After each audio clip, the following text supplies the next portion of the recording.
Continuando aí então, pessoal. Então, para que seja possível tornar uma empresa um ambiente propício para os intraempreendedores, é preciso que essa empresa então dê plenas condições para os seus colaboradores se sentirem à vontade em empreender, né?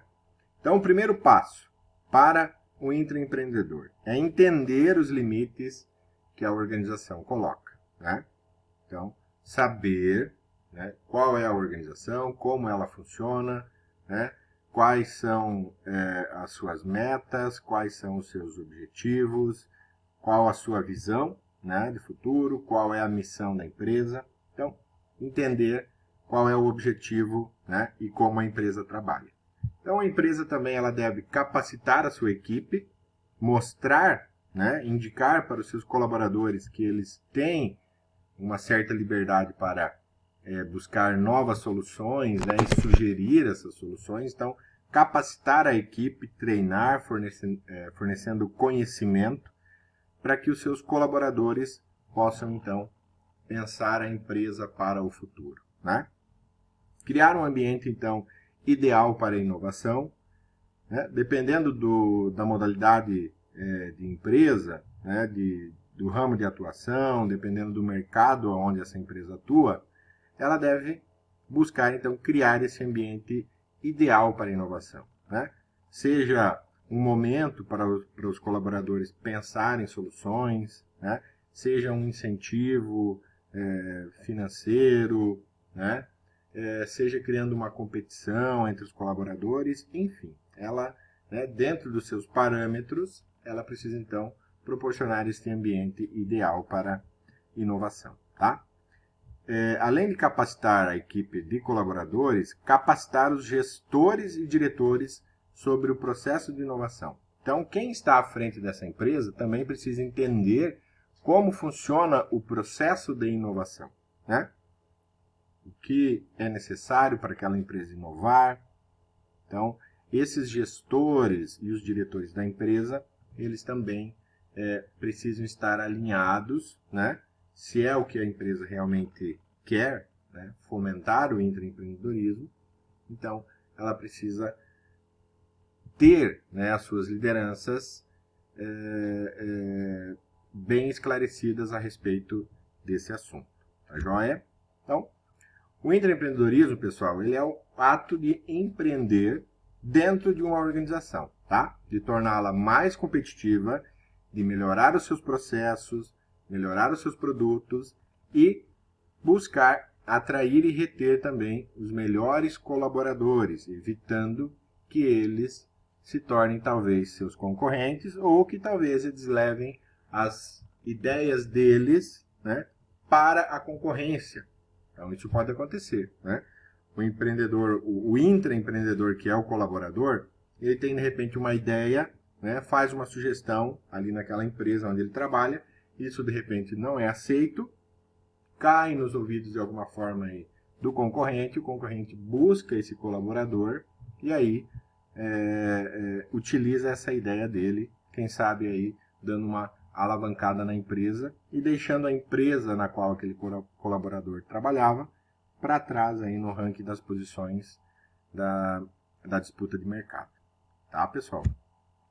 Então, tipos de intraempreendedor. Nós comentamos nas aulas também, tá? Então, existe o intraempreendedorismo de valor agregado e o intraempreendedorismo spin-off, certo? Então, qual é a diferença básica entre os dois? O empreendedorismo de valor agregado ele está ligado à atividade principal da empresa, ou seja, o colaborador ele é compelido ou ele como é que eu posso dizer? Ele não induzido, mas ele é levado, tá, a produzir ou a pensar inovações para a empresa ligados àquilo que a empresa já vem trabalhando, tá? Ou seja, você vai pensar em melhorar um processo que já existe, você vai pensar em melhorar um produto que já existe, pensar em melhorar um serviço que já existe, tá? De acordo sempre com os parâmetros da empresa. Então, agregar valor àquilo que já existe naquela empresa, tá certo? E o intraempreendedor spin-off, ele vai na contramão disso daí, tá? Então, são ligados a propriedades intelectuais e não necessariamente ligada à linha principal de trabalho da empresa. Ou seja, pensar outros produtos, pensar outros serviços, outras soluções, né, para as necessidades, desejos e problemas que os consumidores de um determinado mercado tenham. Tá joia? Então, o intraempreendedorismo de valor agregado, ele busca melhorar o que já existe, e o intraempreendedorismo spin-off, ele busca novidades, tá? Ele busca criação, ele busca ampliar o leque de ofertas aí da empresa de produtos, serviços e assim por diante. Tá joia? Então, algumas condições básicas aí, pessoal, para se fomentar o intraempreendedorismo. Então, a primeira delas é criar um programa de inovação, né, dentro da empresa. E este programa de inovação, ele precisa estimular o intraempreendedor, como nós já colocamos, tá? A empresa precisa também ter ou criar um diferencial competitivo. Uma palavra bem importante, tá? Aliás, um conjunto de palavras, né? São duas. Então, diferencial competitivo. O que é esse diferencial competitivo? É aquilo em que a empresa tem de diferente da sua concorrência e que a sua concorrência tem muita dificuldade ou não consegue fazer igual, tá? Então, diferencial competitivo é aquilo que uma empresa possui e que o concorrente não consegue fazer ou tem dificuldade em copiar, tá joia? E outro ponto também, criar um engajamento para que os colaboradores, né, possam colocar esse seu espírito empreendedor ou intraempreendedor em uso, tá? Estimular o uso da criatividade. Então, falaremos agora um pouquinho sobre o perfil empreendedor, né? Quais são as características básicas? Então, primeira delas, ter total comprometimento, determinação e perseverança. Se você quer empreender, tá? Empreendedores de sucesso, eles são pessoas comprometidas com aquilo que eles propõem, eles são determinados a fazer aquilo que é proposto e eles também não desistem na primeira porta fechada, ou no primeiro não, ou no primeiro insucesso, tá? São pessoas que perseveram. Segundo ponto, ser guiado pela autorrealização e pelo crescimento. Tá? Então, você realizar aquilo que você mais pretende, né? Aquilo que você mais quer, aquele seu desejo empreendedor, né? Buscar essa autorrealização, buscar ser feliz através do seu empreendimento, né? Buscar a felicidade através do seu trabalho. E com isso vem também o crescimento, né? Outro ponto, ter senso de oportunidade e orientação por metas. Então, saber se orientar aí pelas metas, tá? Quais oportunidades o mercado oferece e se guiar por isso, tá? Sempre tendo um olhar atento para essas oportunidades e, se for o caso, aproveitando uma oportunidade da melhor forma possível, né? Sempre buscando a maior eficiência, tá? Então, colocando metas e buscando atingi-las. Ok? Outro ponto. Tomar iniciativa por responsabilidades pessoais, ou seja, né, ser responsável por aquilo que você faz. O empreendedor, ele chama a responsabilidade para si, né? Ele não é aquela pessoa que quando algo deu errado ou se algo vier a dar errado, ele coloca ou irá colocar a culpa em um terceiro, né, uma outra pessoa que não seja ele mesmo. Tá? Então, o empreendedor ele precisa ter esse reconhecimento, essa humildade, né, em reconhecer o próprio erro. Persistir na resolução de problemas. Outro ponto. Tá? Então, problemas nem sempre são resolvidos com a primeira tentativa, nem sempre são resolvidos com, né, os primeiros esforços, com as primeiras ideias. Então, é preciso persistir na resolução do problema se o problema insistir em continuar, até que se resolva ou até que minimize os seus efeitos. Outro ponto. Ter autoconhecimento e senso de humor. Bom, autoconhecimento para saber daquilo que você é capaz como empreendedor e senso de humor para você poder trabalhar com as pessoas, né? Se relacionar com as pessoas, criar uma network, né? Criar uma rede de trabalho. Tá joia? Outro ponto. Buscar e obter feedback. Então, buscar saber dos colegas, buscar saber dos seus colaboradores, né? Como está o trabalho, buscar saber dos clientes como está o produto ou como está o serviço, certo? E usar esse retorno, esse feedback, essas respostas ou sugestões, sejam elas positivas ou negativas, sempre para melhorar, ok?